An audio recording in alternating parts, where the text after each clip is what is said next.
Hi everyone, I'm Karina Marsh and today I'm going to be talking about environmental injustice and pollution laws. Pollution kills. Air and water pollution have been killing more and more humans and animals daily, and some people still even refuse to believe that it exists. Around 40% of lakes in America are too polluted for aquatic life, swimming, and fishing.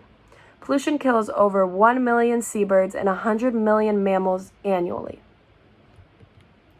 What is pollution? Pollution refers to the presence of environmental contaminants in quantities large enough to cause damage, deterioration, or toxicity. The three main types of pollution are air, land, and water. The cause behind all of this pollution is humans. Now let's talk about why it's a problem. It affects the well-being of our Earth and all life on Earth. Air pollution has been causing serious damage to not only our animals and our land, but ourselves. Hospital admissions for circulatory and respiratory conditions increased significantly from 2007 to 2014, which not only means this problem is bad, but it's getting worse. Another study published by the Lancet Commission on Pollution and Health stated up to 155,000 deaths in the U.S.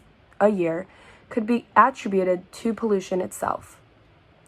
The groups at risk for getting seriously harmed by pollution are children and teenagers, older adults, lower income individuals, people who exercise or work outside, people who work or reside close to major roads and highways. Also, people with pre-existing conditions such as asthma or COPD.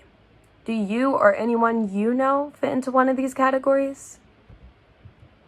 A common misconception is that all Americans have access to clean drinking water.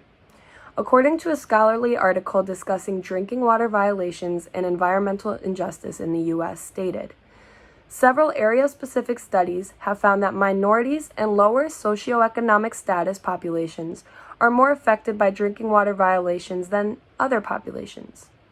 This means that if you live in a more poor neighborhood versus a wealthy neighborhood, wealthier neighborhoods have more access to clean water, and which is a basic human right.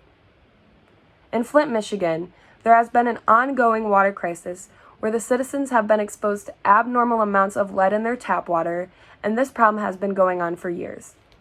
This is also related to the fact that Flint, Michigan is a more poorer city, and it doesn't have access to the funds to fix this problem. Now let's talk about another toxin, mercury. Research concluded that 1 out of every 6 women of the childbearing age in the U.S. may have blood mercury concentrations high enough to damage a developing fetus, which means if you were to be pregnant, there's a chance that your baby could suffer from the effects of pollution. Humans are exposed to mercury by eating contaminated seafood. Mercury pollution is also caused by coal-fired power plants. Since the Industrial Revolution, mercury levels have been increasing greatly. Now, big factories are known for breaking the EPA guidelines. They are known polluters and they disregard the environmental standards. They produce a lot of air pollution from powering their factories, which cause acid rain, global warming, and unhealthy air conditions. They are also known for illegal dumping of toxins in nearby rivers. These powerful companies neglect EPA guidelines because it is more convenient for them to dump the waste illegally because they think they won't get caught, and they also have the ability to pay the fines that they might get. Now let's talk about a solution to this big problem. First, I think the government should set aside relief funds or economic restorations for affected areas, for example, Flint, Michigan. These people should be compensated if they are hospitalized due to the neglection of the EPA regulations on clean air and water. The laws on safe drinking waters are not being enforced, and children and families are suffering from the dirty water that they are getting in their homes. The government should pass stricter laws that prosecute these corporations that pollute. The penalties should be more severe, including jail time and fines that could help pay for all the damage they have created. Right now, the penalty is just a fine, depending on which state you're in. The U.S. Justice Department should get more involved in prosecuting these corporations because they are contributing to an environmental injustice. These penalties should be stricter because it will deter people from wanting to pollute just because the people that pollute aren't really aware of the situation. Now let's talk about what you can do. The public should push for these laws to get passed through creating grassroots, activism, protests, and more media coverage. The media should report more on the environmental injustices caused by pollution to raise awareness to the community and let them know what's going on. Whenever I turn on the news, I don't really see much on environmental issues.